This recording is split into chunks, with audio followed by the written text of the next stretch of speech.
Hey everybody, how's it going this afternoon? We're about to start the course design panel. Almost all here. Hey, where's Dave? Yeah, where's Dave? Dave's not here. Anybody got Dave? No, you Dave? Where's Dave? I didn't see him. I was looking at the gateway.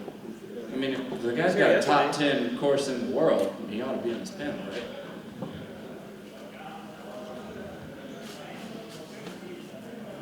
We'll get started in just a second. We'll see if we can get our last panel member here, Mr. McCormack. I would love to have everybody here participate in this panel. I will introduce these gentlemen to my left, and we'll kind of get into a little bit of design philosophy, principles, kind of going about the business of design. But if you guys have any questions, you know, obviously this is an opportunity to learn from the best in the world that make the courses that we all know and love and get out and play time and time again. So, should we have 2 minutes out of him, or should we just say he's business tea talk at this point in time? Par plus 4? Yeah, I was going to say. All right. Par plus 4. Let's get this kicked off. So, hi everybody. My name is Jamie Thomas. I have been in the disc golf industry for quite a while, wearing a few different hats, but I'm really honored to be able to share the stage here and help facilitate the panel with some really phenomenal people who, whether you know or don't know, these are the people that underpin the courses we play and make them so great. So, starting from my far left, we have the 2010 World Champion, Mr. McCabe. According to his own website, he has 85 courses built in 29 states. Is that still right? That's correct. All right. He's hosted World Championships, tour stops, majors, the highest tier, some UDisc top 100 courses designed by Mr. McCabe, the farm in Quail Valley and North Bluff. Next to him, the world champion who preceded him, the 2009 world champion, Avery Jenkins, with 70 courses designed in 28 states and 6 countries. He's currently holding down the #1 UDisc course in 3 different countries, Serbia, Bulgaria, and Montenegro. And I have to say I'm really proud that one of Avery's highest rated courses is a course that I actually have the pleasure of taking care of, which is Walker Disc Golf Park in Walker, Louisiana. And next to him, Gage Benson.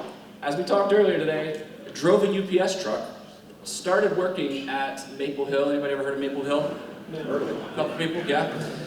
And this gentleman has worked his way to be the trusted caretaker of one of the most cherished courses and the #1 course in the US for very many years on UDisc. And one of the most prominent things is adding the diamond layout, which is featured for FPO competition every time the tour stops there. So, to get things kicked off, I'd love to just very quickly, and we'll start down with you, Eric, can you just define yourself as a designer in a few sentences? Wow. You know, there's a lot of philosophy, I think, that goes into course design. I think we can all agree into that. But for me, it's always, the thing I stress the most, and I can't stress enough, is safety being that #1 priority when it comes to course design. Because I've worked with a lot of cities, and they're like, we've got a guy.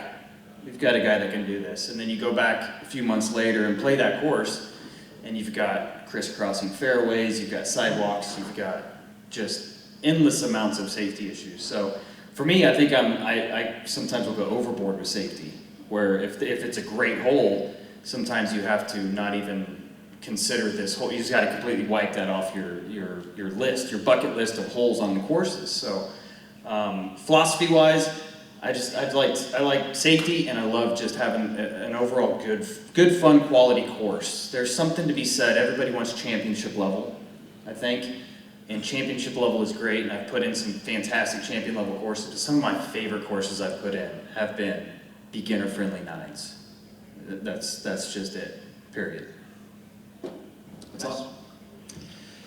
Yeah, I think when it comes down to overall philosophy, if you're going to be a professional course designer, safety has to be a priority, as Eric said, and it's utmost. You got to be able to sacrifice your best holes.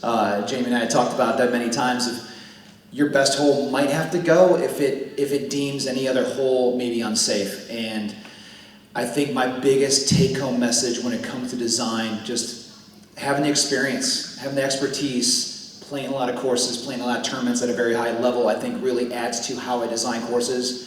And it shows me what I envision on holes, things I want to do, or things I need to avoid, things that were done possibly, could have been done better. But I'm very intuitive. I think that's the biggest take-home message. I want to have intuition when you're leaving a green or maneuvering and routing through a course, I want to have good flow, good balance. Variety and variation is what I stick to.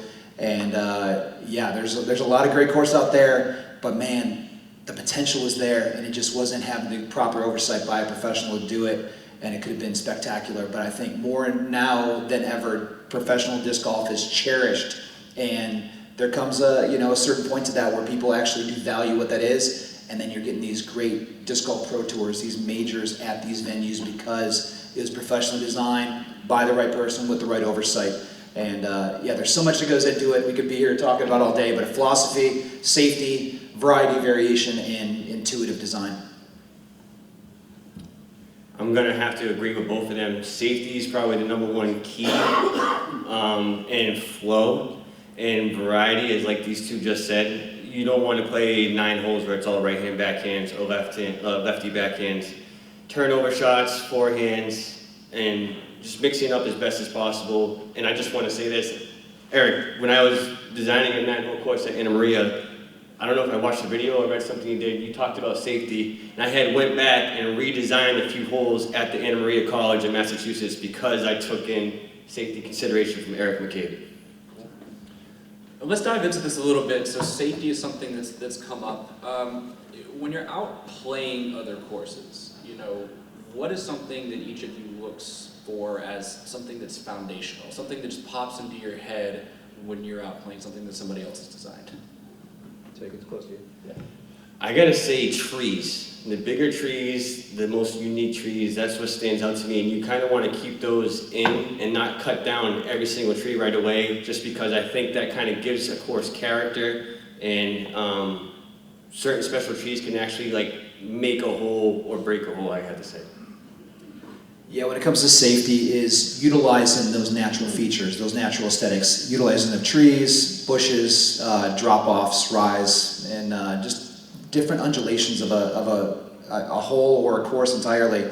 But there's so many ways to get away from unsafe holes by moving tee pads up or baskets away from certain areas, just to make them over-safe sometimes, because it's really hard for me to predict. I can throw a certain shot with maybe a higher percentage than most, and I gotta count across the spectrum of a new player out there with a speed of 12 driver for the first time. Where are they gonna throw the shot? Where's their spray radius, and where can this disc possibly go?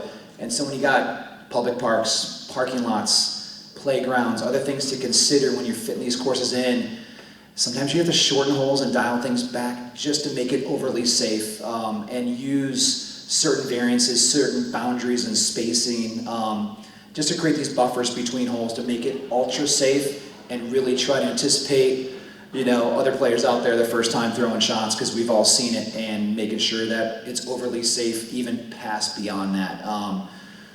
Yeah, there's so many things when we're multi-use, especially in a park and playgrounds. It's dear and dear to my heart with kids. You don't want to have anybody get hit in a park, and you have to move things up and make it overly safe, and have that oversight to make it what it needs to be. Yeah, and for me, when I'm out playing courses that I didn't design, that maybe Avery's done, or obviously Maple Hills is a big one I'll take pictures, tons of pictures on like landscaping that I think is excellent, something that'll help with like erosion control.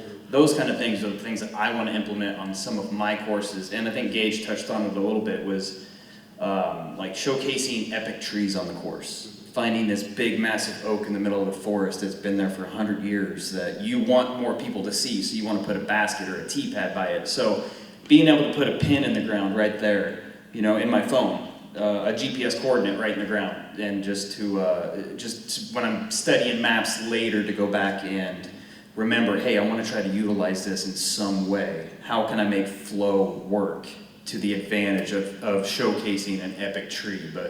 But the main thing is when I'm playing other courses is 100% the landscaping that goes into it, because landscaping does go a long way when it comes to a good course too.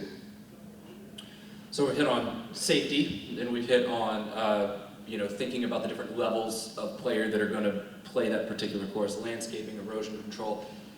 That's a lot. That's already a lot of different elements that we're sort of taking in that maybe somebody wouldn't think of as they first start out designing.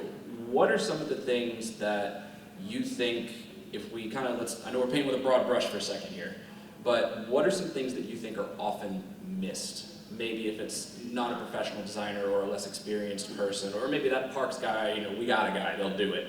What are they missing most often?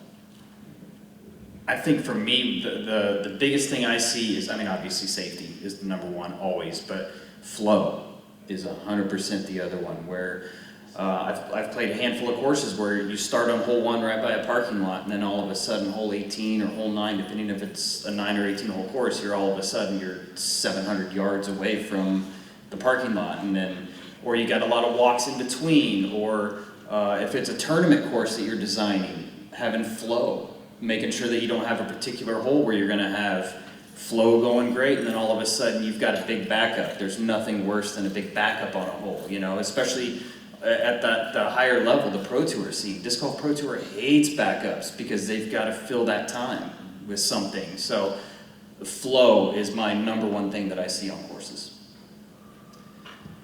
Yeah, other than safety, flow, full utilization to maximize, you know, a property. Eric talking about certain natural features really making a really nice, you know, grove of trees or a single tree shine, use of rock formations and certain things.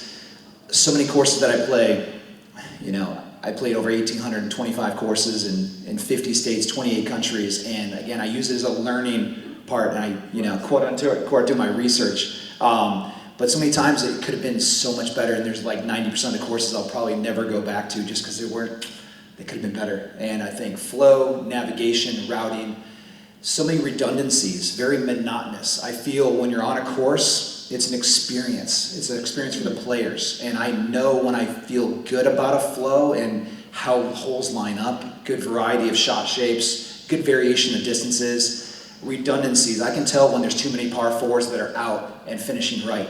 And there's a section of them, maybe 2 or 3 back to back, or there's 3 hyzer shots. You can feel that as a player, and it's just like, it becomes kind of boring. They might vary the distance a little bit, but there's 3 hyzers in a row, or there'll be 4 forehands in a row.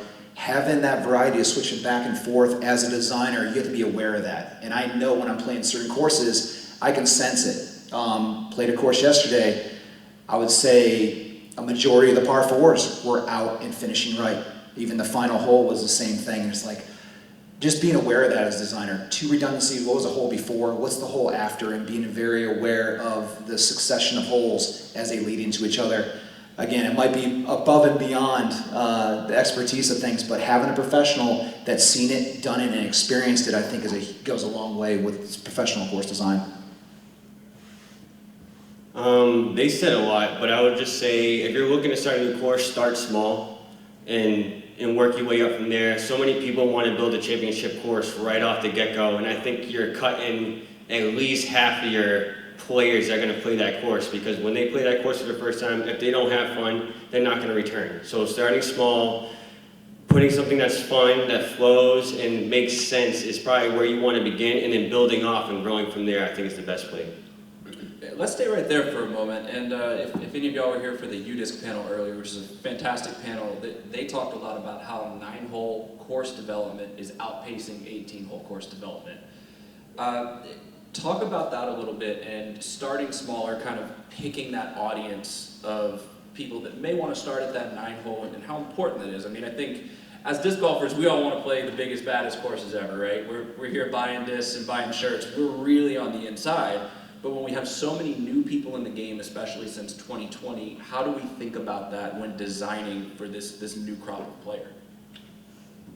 Just based off of my experience, Maple Hill Reds is our #1 played course by a million. And we have people traveling all over the world to play our course, and they immediately go to Reds. I'm not sure exactly what we're saying, but starting off small and working your way up, I can't stress that enough. So I've played so many courses where it was so big, right off the get-go, overgrown, you're throwing your disc off the fairway, you're in thorns, it's not fun. So starting small, working your way up, and going from there. And tough to maintain. And tough to maintain, exactly. So the term championship level course, it's really a very overused term, I feel. There's a lot of good, solid pro-level tournament courses out there, but there's very few true championship level courses, and you'll see those at majors, disc golf pro tours. But a solid pro-level course, it's deemed for the top players. We're catering to the top 1%. Even at most, if you spread it out, maybe top 5% of players that want to play a course like that would enjoy a course like that. And it is looking at the other 99 to 95% of players that would rather go out there and play a shorter course. Birdies are fun. We like going out there and scoring. We like getting our twos. We like, parking holes. That's fun. That'll bring people back.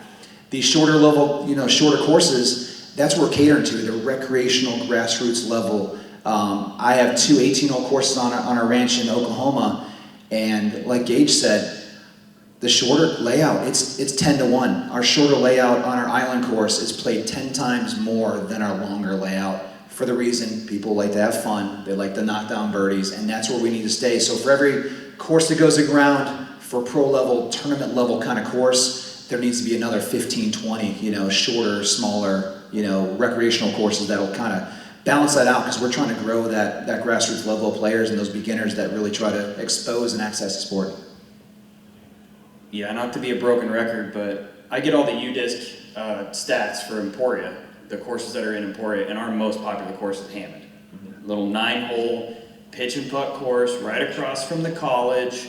So, and that's where like Ladies League is. We have just fun events out there. It's fun, and that's what it's about to me, is if there's a city that they don't have a disc golf course in town, or the neighboring cities or towns don't have them either, putting in something like, on average, 220-foot hole course is going to be great for that community, because people are going to go out, they're going to have a good time, they're going to have fun, they're going to get birdies, and the biggest thing, they're going to want to come back. And that's what it's all about, instead of putting in a huge championship level course where people quit halfway through the round and just put their discs away and never play again. So it's all about getting that retention and getting people to come back and want to play more and get better. Quick show of hands, you guys. Does that answer surprise you? Is anybody surprised by that answer? All right. Okay. What surprised you about that answer, if you don't mind? I think it's just, like, I started fairly recently, and I like jumping into the 18 holes or whatever, just because I think it's kind of fun to show up and just get rocked.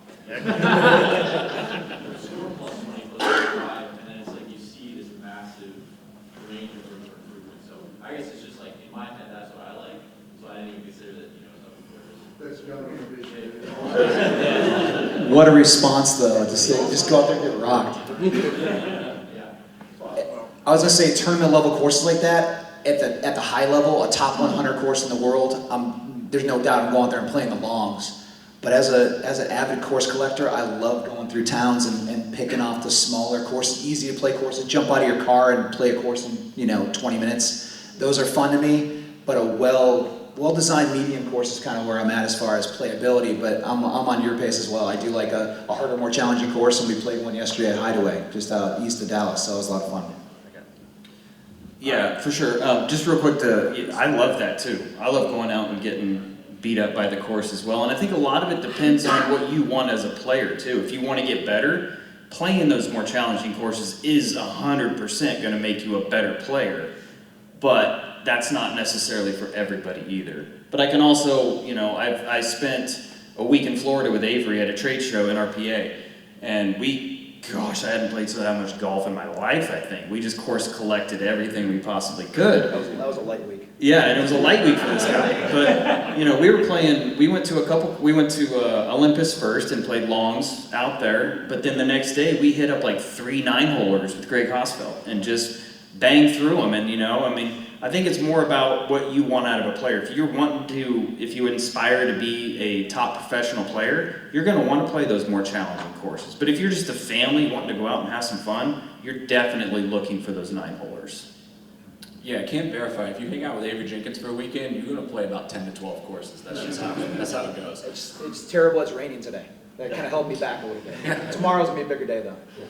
So let's take a little sample project real quick. Let's say we've got somebody that comes to you, a parks director comes to you and says, hey, we need a disc golf course, maybe it's at a trade show or whatever. When you get the spec, what land they have, you know, maybe what they're looking for, maybe they don't know quite, but what are those first steps that you're gonna take when you get that project in?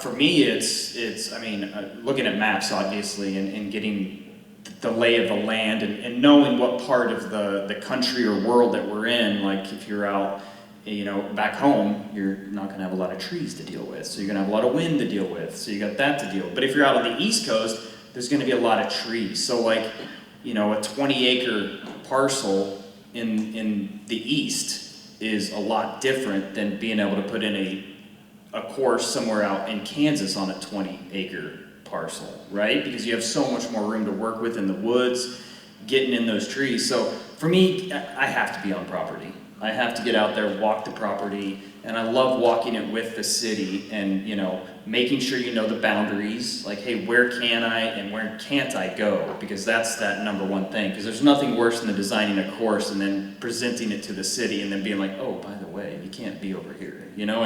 And that's what I think a lot of people don't understand as well when you're dealing with cities and park users is not, I speak for myself at least, I would say not all of my course designs have actually ended up being exactly the way I wanted them to be because things change. Whether the city changes something or the city comes in and puts a sidewalk through the middle of the property after you already put a course in, which is some of the worst possible scenarios, which has happened. It's happened, and I know you know exactly where I'm talking about. So, but yeah, for me, it's getting on property, walking the property, getting to know every single inch of that property before I even move forward with designing. Yeah, there's a lot of points in there. It's initial stages, again, overlooking, you know, certain overhead maps will give you a general idea, but there's nothing like boots in the ground, actually getting there and doing a full-on property evaluation, feasibility study. You are the professional as a designer, and they're looking for your word, your clarification, and your approval. And so many times it's what they have a certain want, and you want to deliver to what they want. But a lot of times you're going to also give them what they actually need. So many times where they want a championship pro level course, and they have 15, 18 acres, 20 acres, something. Sure, you can play tournaments out there, but do they want something bigger? They want a pro tour. Everybody wants a pro tour town. They want to run a major in a couple years. That's what they want. A lot of times they're in an area where it might be a kind of a shadow zone where they don't have any courses nearby. And this big pro level, very intimidating, very demanding course isn't what they need. They need a shorter course that's going to possibly grow, giving room to expand and stretch it if you need to come back and stretch some tee pads, you know, and maybe lengthen some of the pin placements. Room to grow, space to expand a little bit.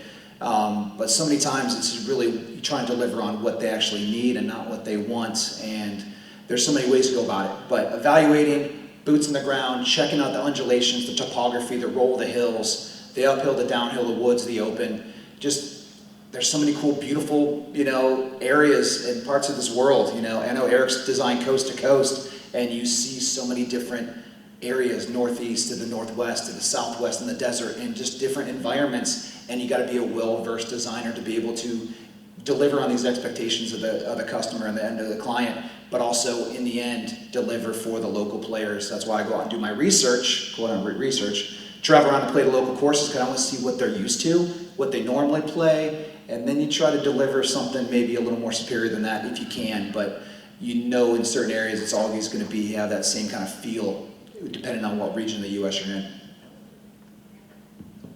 These guys actually touched on a lot, but I'm just going to say that easy access in and out of the course is probably very important when you're building something. You got to think outside the box. If you're a new person pulling up to a course, which way are you going to look as soon as you get out of the car? How are you going to find hole one? And when you finish, how are you going to get back off the property? You never want to end up on the other side of the park and then the person having to find their way back to where they started. So easy access in and off the course, and then obviously everything these guys say. Yeah, and stay right there, Gage. I mean, you have the tall task of maintaining and trying to keep the status of a place like Maple Hill. We were talking about this a little bit earlier. From the design point, handing off to the local community or handing off to the course owner, you know, how do we think about maintenance, and let's call it the facility. Let's beyond what's on the fairway and on the green, but where are you parking? Where do you have bathrooms? Do you have a pro shop? All of those things beyond just what the actual course is. Yeah, parking. My big thing is like, where are you dumping the brush and all that stuff? When you're cutting stuff off, you don't want to just be making piles off the side of the fairways, because most of these beginner players are going to spray and land into those piles. So finding an area where to dump all this stuff and having access to that area and just plan on what you want to do and where everything's going to go. Does that make sense? Yeah. Absolutely. Yeah, Gage right here, he's probably the most versed of anybody how to maintain and how to properly clear a course. But where do you go with these things? Do you chip it on site? Do you remove it? Do you burn it? But having the forethought when you're designing, how is this property going to be maintained? Positioning baskets or tee pads in areas where they can get a mower behind it. Working with Park and Rec is different than working with private facilities, but still the same thing in mind. A course that goes unmaintained goes unplayed. And if you can maintain it at a high level or make it easier for them to maintain, the more it's going to be played. And so having the forethought of having spacing off fences, have spacing off walking paths or parking lots or sidewalks where they can get a mower behind it, where they have to weed eat so much or mow around T signs or different tucked baskets away, and really keeping that in mind the entire time as a designer, that how is it going to be maintained overall. I think it's a great way to look at it, and a lot of things that maybe go unsaid or even maybe not thought about, but we have our 2 courses on the ranch. So when I'm not out playing courses or I'm not out designing courses, I'm at home taking care of courses, and I got scratches all over my body, removing thorns and different locust trees in the last week. And when I'm at home, I'm clearing, brush off to the sides of the fairways and know what goes into maintaining a course and keeping a course proper. And so I think that goes a long way with just delivering something from start to finish that's going to be something successful for the community and the Park and Rec that invest in it. Yeah, not just maintenance, but for me, proper signage goes so far. Having quality signage that's not just up to date, but just the little things that you can put into signage as well. And shout out UDisc once again, because you guys are killing it with, you don't even need signs on a course now to find your way around it technically. But to me, 100%, yeah, you should totally still have signs. And you can do a lot with the T signs, and it's tough to be innovative on that side of things, but there's a lot you can do with signage. But for me, if I'm playing a course and maybe the GPSs are off a little bit and there's not quality signage, there's nothing more frustrating than trying to find your way around a course if signage isn't quality. Staying on the topic of working with parks and recreation departments, municipalities, how have you guys seen the conversations evolve over the years? Obviously disc golf itself has had a huge glow up in terms of, just the average person understanding and knowing about it. Has the conversation changed with clients, or are you still kind of walking through some of the basics a lot of the times? I think a lot of time, I think it's moderately changed, I would say. I think a lot of the topics are still the same, as far as a lot of Parks and Rec departments have no idea what disc golf is, or, not as much now. This is more when I first started, because a lot of them actually do know what the sport is now and what they can get out of it. Because a lot of them either have a course, or their neighboring town has a course, or they have a cousin that plays disc golf, so they're familiar with it. But a lot of the conversations have kind of been similar over the years, I would say. The main thing that they care about is, what's the budget going to be? How much is this going to cost us? And when you talk to them and tell them how much a course is going to cost them, they're like, dang, that's cheaper than the swing set we just put in, So, and let's be honest, a lot more people can get good use out of a course. Granted, it takes up a lot more real estate than a pickleball court or a playground of some sort, but there's a lot more recreation that can be had, and that's the story that needs to be told. And I think UDisc, once again, shout out, are doing great things with what they're doing with the app and with the data that is being generated from that. Yeah, I think the conversation's altered and changed throughout the years. As Eric was getting to, I think we find ourselves explaining disc golf a lot less than we used to. We used to have to really go through it and show videos and really show photos a lot more of what disc golf is. They know what it is now. We do a lot of trade shows together, and the 2 most demanded activities in all Park and Rec are pickleball and disc golf, as we talked about earlier with the pickleball. But they want to have at least one, if not both of those activities in Park and Rec these days, which is awesome. And you gotta have it to be a reputable Park and Rec department. But I think there's so many things as far as explaining the sport, we have to do it a lot less. But finding the three ingredients of having a course is finding that land, having approval for that land, and then having the budget for that land. And there's a lot more money set aside toward outdoor affordable recreation within the Parks Department, more now than ever. And we do these trade shows and you walk in and there's these $250,000, playground apparatuses. They're massive. And you think what you can do on there is you can have 15, 20 kids playing on that thing. But man, if you had a disc golf course for a portion of what that costs over a wider range, obviously a bigger footprint, but you can cater to and entertain and make accessible to 100 players at a time simultaneously playing a course on a really nice busy day, and they see a little more bang for your buck on the value of what disc golf provides Park and Rec these days. Yeah, just real quick, the conversations have become a lot easier because like Avery said, a lot more people know what disc golf is, so it's a lot more easier to get the conversation started and having them understanding what you're putting in. At the same time, you got to understand that they're asking for your expertise. So they might say, hey, let's do this. You got to judge whether that's the correct move or not as far as flow or safety. And don't be afraid to let them know that, this isn't going to work out or this should be the play that we should go. But overall, the conversation is just in general has been a lot easier because I don't have to explain what disc golf is anymore to people. Not as much. So I have a million more topics on this and ideas, but let's open it up. Are there any questions for these guys? Any topics you'd like to hear about? Yes, sir. So I'm up in Minnesota. We have a course that has been put in. Have you guys ever run into this problem where it's not so much the board, but people around where the disc golf course is? Because we're fighting with a lot of them, and it's a town of 2,000, 3,000 people, and there's like 20 people that are having issues with it. I mean, raising big stink, going around, we bring up the profit it brings into certain towns, and it just seems like they don't care. What's the issue exactly? It's kind of hard. They were all sold alive by the realtors, which got them all aggravated, and then they've taken it out there, they're going out there harassing everybody, but their main thing is that they're not liking seeing the disc golfers, they're not liking, most of your rec players are smokers or drinking, they're all that stuff, and it seems to be kind of the major talking point, and it's been come up at every city council meeting. So it's not a safety concern or discs ended up in people's backyards. No. That's a common one. Yeah, it's really, it's not, no, they just hate seeing the course, and it just seems that it's almost gotten to the point where we almost want to abandon a course that we've probably spent $400,000 into because it's two 18-hole courses. Wow, and there's a public park. Yeah. So it's open to them and they're allowed to drink or smoke on these things. Again, it happens in disc golf, it happens in golf, but no one's going to make an issue out of it in golf, of course. But I've never had it whereas disc golfers are a certain bunch, obviously, at all levels. But usually it comes down to safety or harassment or throwing discs in backyards. That's kind of the thing.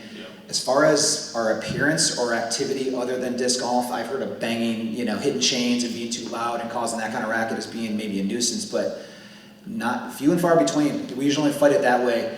A lot of the issues I've had personally, and a lot of red tape and hoops to jump through has more coming down to like messing up the natural aesthetic or the natural, wetland buffers and certain other systems, especially in the Northeast. Removal of trees or affecting wildlife is a thing we've faced as designers where we had to move certain locations or avoid certain areas because of that. And a couple projects, one in the Northeast being in New Hampshire that I've been working on for 5-6 years now because of the impact and the natural resources. And that's one way to go about it, but I think the best thing we're doing as far as we're thinning out the property, we're opening it up, we're making for a healthier forest. But to get back on your topic, I have not heard that directly as far as our appearance or our activity being out there to affect any mentality of not allowing a disc golf course to happen because of what they do out there. Yeah, I don't know if I've experienced that a whole lot, but I think I understand where they're coming from as far as this is a park, this is my park. You know, we've experienced some of that in Emporia, just from everybody has that Facebook group chat, right? Or the Facebook page of the local. We get a lot of that in Emporia as well of, you know, you get half the people that absolutely love it because of what disc golf has done for Emporia, Kansas, and then you get the other side of things that it's like, that's my park, I deserve to be there just as much as you do, which is very true, very true. But in Emporia, it's a little different because I feel like every single park that we have has disc golf in almost all four corners of it. But, you know, I think it's just different across the country. Yeah, that's a tough one, for sure. I think the other thing to it too is it's not actually a full park, it is literally designed just for the disc golf course. Interesting. Yeah, it's one where there's not playground equipment, Yeah, there's not. it's all disc golf. Yeah. Just disc golf, yeah. Maybe those people shouldn't live by a park. Ways for him to contend with that though, what are some of the ways that you contend with some problems that seem to be greater than his of just visibility, it's just I'm annoyed by your presence, which is simple humanity hate. That's humanity. Yeah, that's total humanity. And that's, I don't know that we don't get a lot of that. I think that's after the course has kind of gone in, I think that's the city that has to deal with those kind of things, where they are the ones getting the phone calls about why is this racket going on in my backyard, I own that, blah, blah, blah, kind of thing. I can speak for myself here, but we don't get a lot of those type of phone calls. That's kind of the aftermath after the course has kind of already gone in the ground, right? Yeah, I take care. I get that. Yeah, Jamie gets that. That's Jamie's deal. I might offer a quick bit of advice. So I serve as the president of the Baton Rouge Disc Golf Association. I'm also a Parks and Recreation director for a small city near Baton Rouge. And we've faced some similar things. And I think the biggest thing is that you can't counter those neighborhood groups. Like if you come up, and I'm assuming we is the club, right? Yeah. So if you come up in opposition to a neighborhood group like that, you're gonna force people working in government to choose who to side with. And even if they love you and they love disc golf and they see the value, what they're going to have to do ultimately is make the decision that has the smallest chain reaction. Because if it gets up bigger and bigger and bigger into the levels, then that's a negative on disc golf. So my quick piece of advice would be find the positives, find what that property brings. Is it designed by somebody, with a lot of experience? Can you use UDisc data to show that it's bringing people from outside your county? Find those positives and don't directly counter that negativity, but just show that person in government, hey, this is what it does for us, because they're against it. Yeah. Behind the scenes, then, that you might make more headway with, this is politically or civically, whatever their priority list is, the positives outweigh the negatives, so we'll deal with that. I like the pros. Have the pros. Show Yes, sir. value. Avery and Emac, you guys have designed some courses all over the place. Do you have anything that might be off the beaten path or semi-private that you're really proud of but doesn't get respect because it's in the middle of nowhere or something? Any courses that you think, I have a lot off the grid, but not some. Yeah, I was gonna say nothing I'm not proud of. But yeah, there's a lot of different private courses that won't show up on UDisc unless you type the name in directly. But they're all getting some love. I think there's one or two kind of outliers. That there's one down in Baton Rouge that has questionable activity in the park, and there might be in a questionable area of the city where it gets maybe a few. Is that your first design? Is that your first design? That was my first design, and it doesn't get the love it needs to, but it laid out great. It just happens to be in a spot where they might trade shots on each other. So best way I could put it. But a lot of good private ones that I put in people's backyards. 9, even 18-hole layouts on, looking at 64, 66s, about 8,000, 10,000 feet. So a lot of good private ones that probably no one will ever get to play because of where they're at. And then other ones obviously in different countries that are kind of growing and expanding as we grow the sport. Yeah, I'm pretty much the same. I feel like a majority of my courses have gotten the love that I feel like they deserve. The one off the beaten path, when you said that, the one that comes to mind is the one in Alaska, because that's as far off the beaten path as you can get. But man, I know Avery's been there, a couple of people here, Bobby's been there, Anthony's been there. It's phenomenal. If you guys are looking for a bucket list trip, August 1st and 2nd, go to Alaska, because it is absolutely phenomenal up there. We've become really close friends with the owners of the resort. It's private, but it's open to the public. They've got cabins you can reserve. It's in the forest. It's in Wasilla, Alaska. So it's about 40 minutes north of Anchorage. So come on up, 24 hours of daylight. It's beautiful. Yes, sir. Hey guys, I want to circle back to the topic about championship level courses with a little different perspective. So I'm on NCO staff up in Nashville. I've helped build out Mill Ridge for the last 5 years for the Pro Tour. We're not on the tour this year basically because we haven't been able to make that course permanent. In Nashville, we're blessed with a lot of casual courses. Me as an MA40 player, I love scoring, I love ace runs. I'll go play Cambridge Short, I'll go play Seven Oaks, I'll go play White House if it's my choice. But also as a city member of Music City Disc Golf, I see the emails come in all year long, even though the UDisc description of Mill Ridge says only playable during Pro Tour events. All year long we get emails, all year long. Hey guys, just passing through Nashville, wanted to know if Mill Ridge is playable. So the reason why it's not is because of resistance from the city, from the Metro Parks Department. I was wondering if you guys have any advice in terms of like what kind of data to bring to them to show them that this actually would generate revenue throughout the year, not just during the Pro Tour event when we're renting out the park. So I think it really comes down to demonstrating value.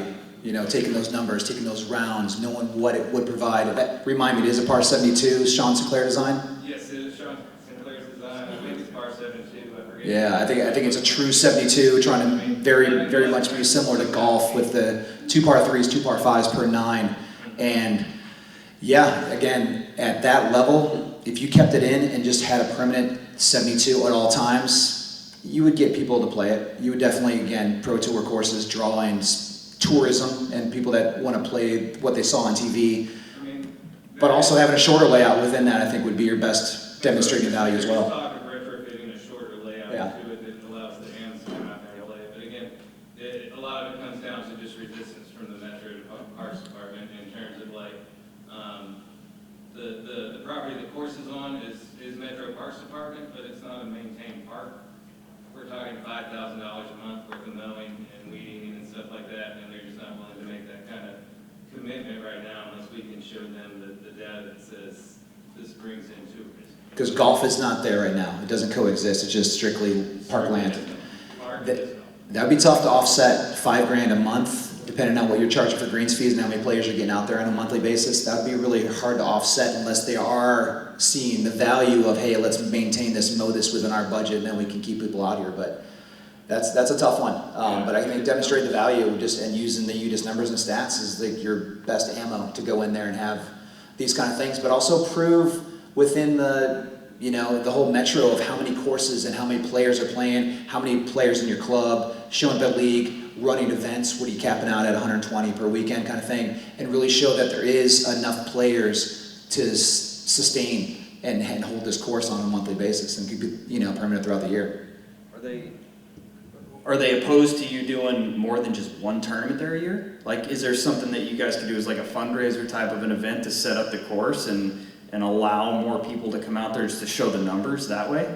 No, I don't think they're opposed to that, and as much as just the upkeep of getting it ready for each event. Right. We build that course out every year. Yep. We start from scratch, and we've got 2 months to basically put the whole Pro Tour event together. Yeah. I think a lot of it is that, maybe after the event, try to see if you can keep it in the ground for maybe a little bit longer after the event, after it's already been maintained and after it's already, had the Pro Tour come through. I know you guys aren't on the Pro Tour this year, Right. but after having a big event like that, try and see if they'll let you keep it open for a little bit longer each year just to show those numbers. Yeah.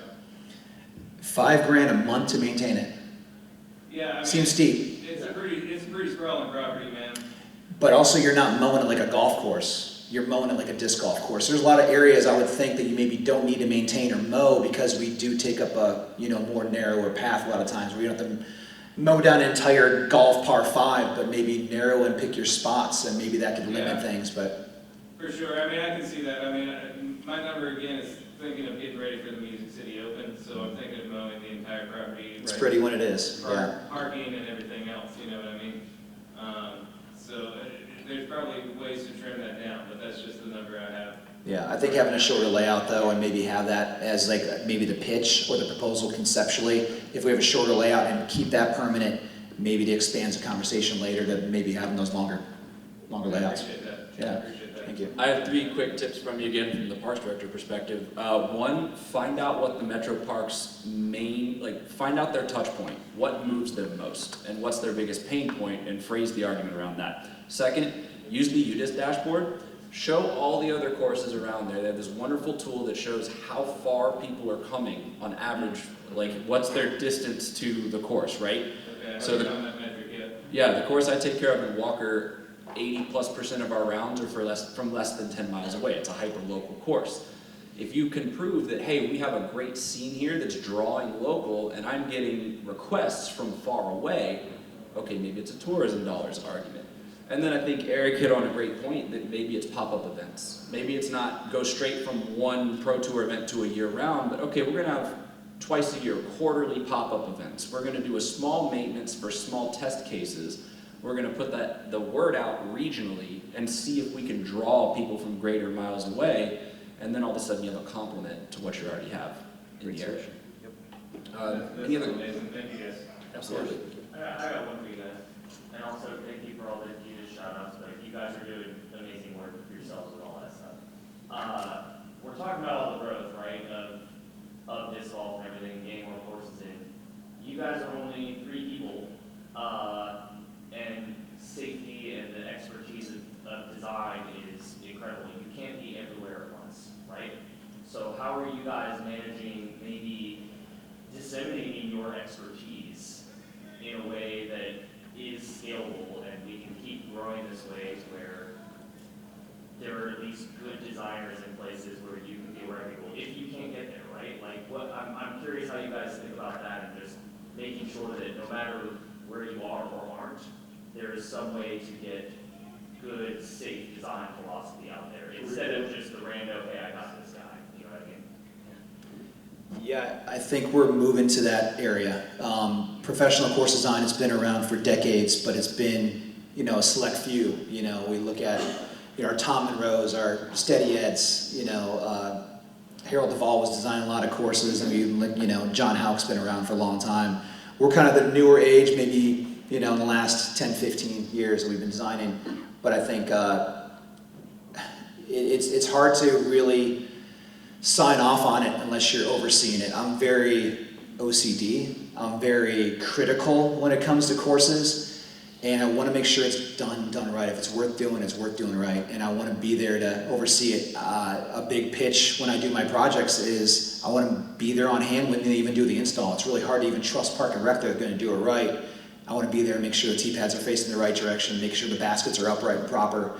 But within Disc Golf Park, we do have a network of a dozen designers throughout the country in certain regions and areas that are signed off on the certain protocol and parameters within safety and flow and routing and making sure it's going to be done right. Maybe if it's even a small little pocket park, community park, that's done proper, done right, and we can trust their expertise. And then obviously, speaking for myself and then Eric as well, we want to make sure we're getting the bigger designs and we're making sure our plate is full, that we're going to be busy with the big projects and maybe the ones that are going to mean the most to us, and I think having oversight on the big pro level, tournament level courses is definitely where our heart lies, even though their value is in the smaller, shorter 9-hole courses. Yes, sir. Yeah, I have one, just a quick hypothetical. Let's say you have about 25 acres of wooded private property there's really no boundaries, and it's virgin timber, and you can start from scratch. And you want to put in something that's beginner friendly, but you don't want to make it so beginner that you can grow into it and have something intermediate. When an elevation change is not available, what's your next go-to as far as a design element? We talk. Okay. Everybody hear that in the back? Wooded properties, elevation, we all love elevation. If you don't have elevation and you want to design for a large variety of players, what are your next go-tos? I said this earlier, but visualizing and using like the bigger trees or unique trees, and just trying to use the land as much as possible. Any type of unique rock or something that's kind of like I don't want to say sculpture, but like a down tree or something like that. Using that to kind of help gauge yourself. Feature, yes, that's what we're looking for. And that kind of helps give the course a little bit of personality, especially when you lack in elevation. Yeah, 25 acres is a good amount of space. You'd probably want more to stretch it out really, but like the Walker course that Jamie alluded to earlier it's 18 holes and 18 acres. And you're looking at an acre per hole essentially, but you'd like to have 1.5 acres, 2 acres per hole, 3 if you can do it. So 25 acres, safety is going to be a priority, making sure you have good spacing and buffer between the holes. But when you're looking at flat property, you try to find those natural corridors and alleys that are going to appear throughout the course. Densely wooded, you're going to have to go blank slate and obviously carve and create those. Flat land, you got to create a variety of shot shapes. You got to make sure it's something good, differential, hole to hole, so it's not monotonous. It doesn't seem like the same 330-foot straight shot over and over and over again. But when you have lack of aesthetic or lack of features, you got to make up in other ways with shot shapes and variety of distances to make it something that's going to be memorable. I design in the middle of the country, a lot of Oklahoma, a little bit Texas here and there, but then those are flat, and you got to find a way to make it work. I even designed a course out in California in a national forest in Mammoth Lakes, flat as can be, pine forest, couldn't remove a single tree, branch, limb, and designed a really good 18-hole course throughout this area, and there was no change in elevation, but there was this little group of bunch of rocks, and there's no way I was not going to use that for a green or a basket placement just because it presented itself so nicely. Other than that, everything's flat. And you have to use a variety of shot shapes and variation of distances to really make it work and stand out. I'll take 25 acres in the woods, flat as can be, over what a lot of Kansas courses have to offer, which is 25 acres of wind, So, but no, that one's kind of a little easier, just making sure the different shot shapes are there. If it's more in the open, I know we used to work with a UPS back in the day, used to do match a tree. So a lot of cities will love that. So you put a course in with not a lot of trees on it, they'll match the trees. So hey, we're putting in 20 trees on this property, they'll match it, so all of a sudden you got 40 to work with. And if you got a high-end budget on that type of property, bringing in dirt, bringing in moguls, those kind of things, bringing in trees. You can put in, I don't recommend a lot of elevated baskets, but if it's done right, you can definitely do some more elevation if you build up around it and not just have a massive pole sticking out of the ground that's high, because I'm short, I can't get my disc out of there. So if it's done right, if you have enough budget to work with, that's definitely what I recommend. Probably time for one more. Yes, sir.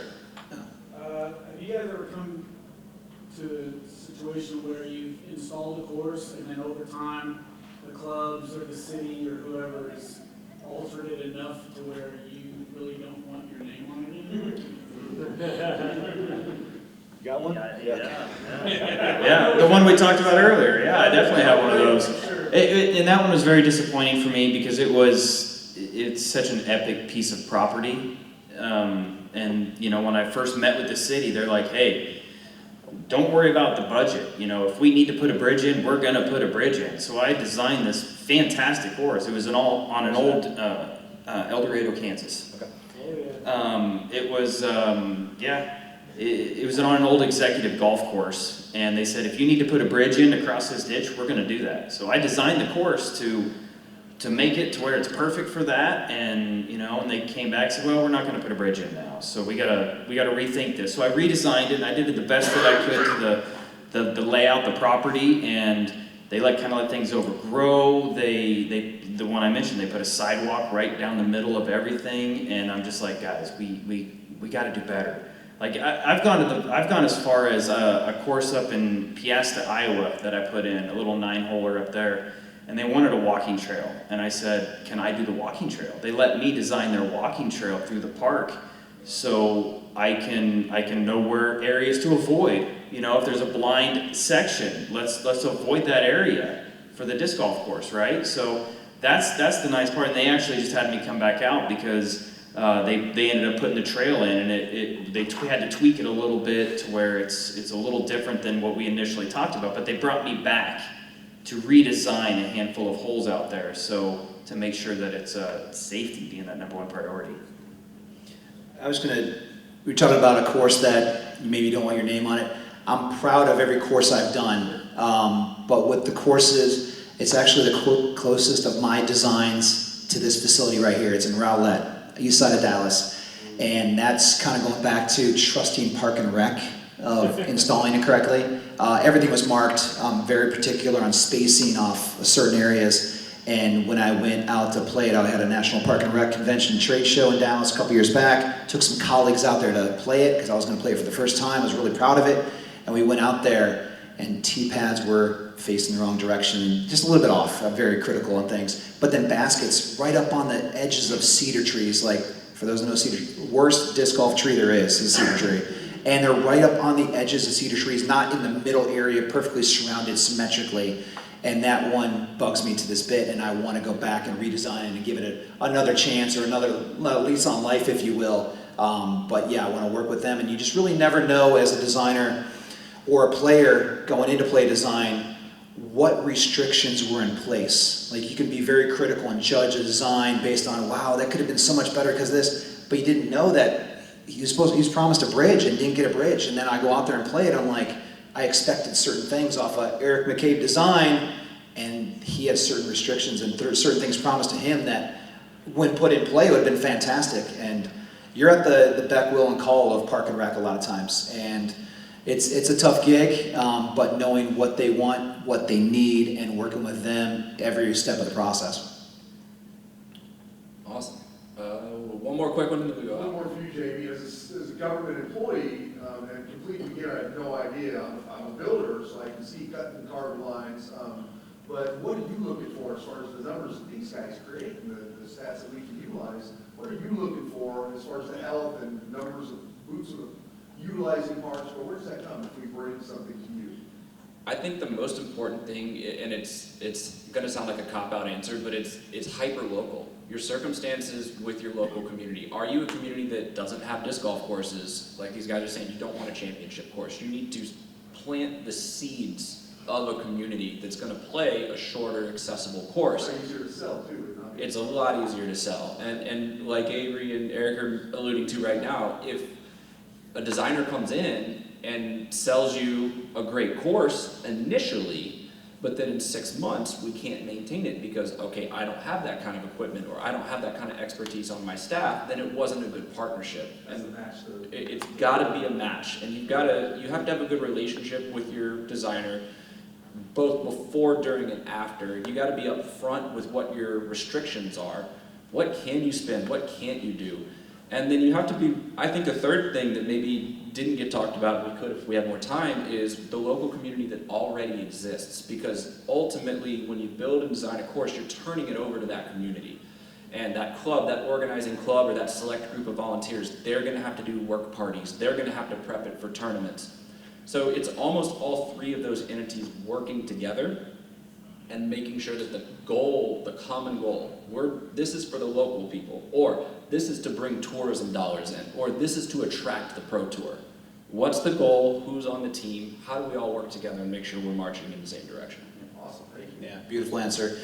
Working with Park and Rec, working with the local club, you want their skin in the game. You want them invested at some level early on and throughout the entire process. Because again, we're designers. It's our course, but it's not our course. It's their course. We're not going to be there every day, week, month playing this course. It's theirs. And so the more they feel invested and more they're doing their work parties, it's their course. This is their hole. They take care of this. You know, they're the stewards of this course and this land, and they're going to want to take care of it. They're going to want to run events, and they're going to want to spread the love of this place. And I think they're going to work a lot harder, and they're going to put a lot more into it if it's their course entirely from the start, and you keep them involved. I like to even bring them out during the design process when I have a good idea, 95% of it, and I want them to kind of feel and see what it's about. And I'll take some of their feedback and critique, and I'll maybe adjust a hole or two based on what they want to see. But a lot of times I just want to make sure that they're good with it, they approve it, because I want them to love it. Not 1 through 3 is cool, 4, not 5, it's all right, 6 is awesome. I want them to love every hole. Ideally, I want them to love every hole and at least respect every hole and appreciate what it is and get them invested early because it is their course. Thank you guys so much. Appreciate you sticking around.